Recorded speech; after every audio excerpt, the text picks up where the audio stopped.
In the previous video, we talked about pros and cons of die cutting. Today we introduce another popular cutting method, laser cutting.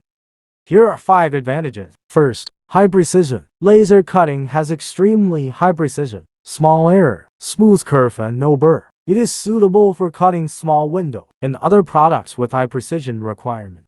Second, wide applicability. Laser cutting can be applied to various materials, such as plastic, metal, glass, etc. Third, fast cutting speed. For membrane switches, the cutting speed is fast. Many layers can be cut at one time, and the production efficiency is high. Fourth, high degree of automation. The automatic operation improves production efficiency.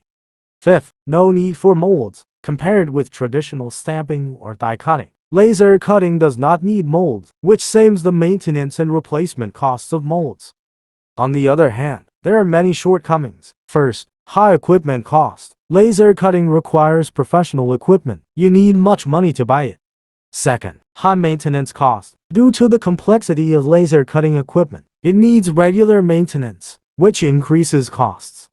Third, safety protection is required. High temperature and high pressure will be generated during the laser cutting process, so safety protection measures are required. JRPanel has rich experience in membrane switches manufacturing. Don't hesitate to contact us if you need something.